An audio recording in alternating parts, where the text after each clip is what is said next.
So let's answer the question, why does God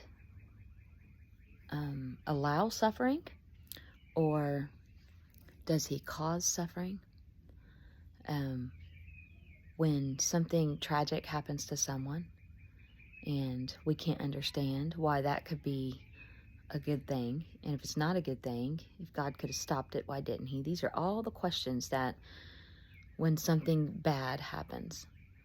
The funny thing is often we don't talk about why did the bad thing happen to the bad person, right? Like, this is horrible to say, but when Hitler killed himself, nobody started questioning God. Like, why did you let him kill himself?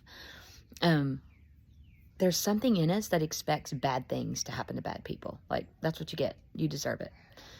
But when something bad happens to somebody who's wonderful or young or babies or, we can't wrap our heads around that. And that's okay. But I want you to remember that God didn't create this world broken. God created this world wonderful, perfect. He set Adam and Eve down in the middle of this beautiful, perfect, gorgeous creation. And he said, I've created you to co-labor this earth and work this earth with me. So there's a tree I want you to stay away from, and that's the tree of the knowledge of good and evil. You don't need to worry about that. You let me worry about that, and you just get to enjoy me and enjoy this creation, and we'll enjoy each other. And they walked together, God and Adam and Eve, in the cool of the garden. When they chose to sin, God told them, don't eat that tree, because the day you do, you'll die. So we need to stop right there and say, that is not what God created. God could not create pain and death and suffering. He did not create that. And he told Adam and Eve, stay away from that knowledge of bad, the bad tree. Don't go there. The knowledge of good and evil. Just let me worry about all that. It's not your realm. Your realm is just to enjoy this world and to enjoy God and enjoy each other.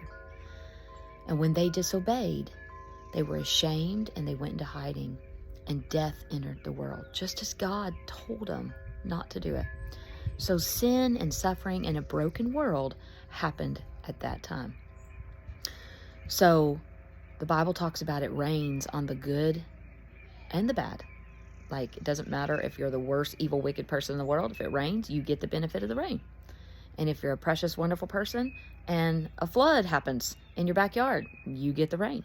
So it rains on the just and the unjust, the good and the bad.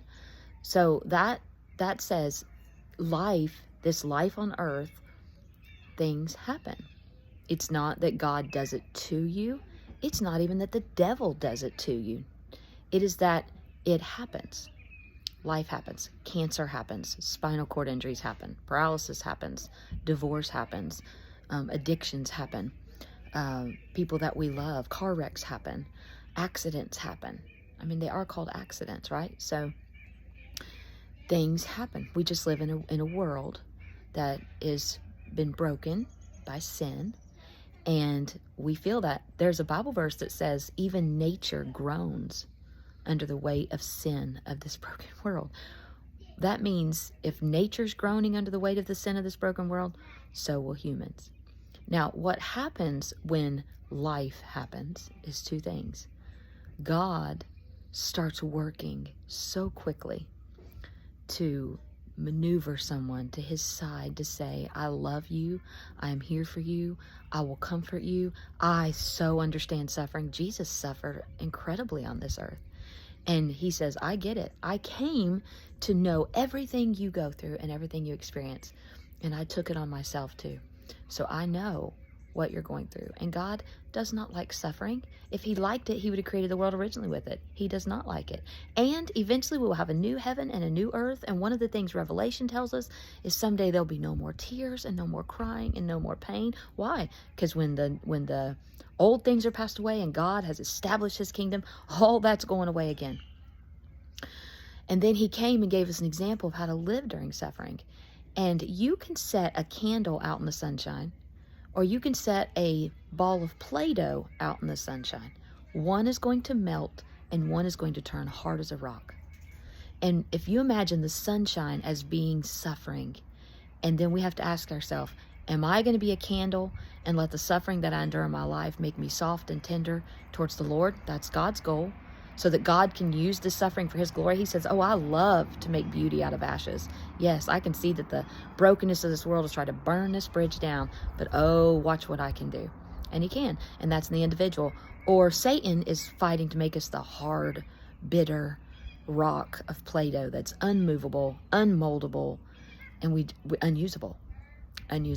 A candle, you can take it, you can take that soft wax and put it in molds, you can make beautiful shapes, you can repurpose that candle, you can put it back in a new container, pour that wax back in, add a new wick, and have a whole nother bright light. A ball of Play-Doh that's hard as a rock, you can't do anything with it. So God can take the evil of suffering and repurpose that into something so beautiful. And I'm going to tell you personally, many people that have gone through great suffering and have trusted the Lord through it will tell you, and I am one of them, I'm almost 14 years out from a spinal cord injury, that I will say, not at the beginning days, I did not see this. But looking back now, oh my gosh, I can see how much God has worked in my heart and life, and I don't regret a thing. He has made all things new, and he can mold that and make it something precious. So it is a trust issue of trusting the Lord. But God hates suffering. He says all things work together for good to them that love God, to those that are called according to his purposes. And he can take when something tragic happens in our lives, and he can work those for his purposes.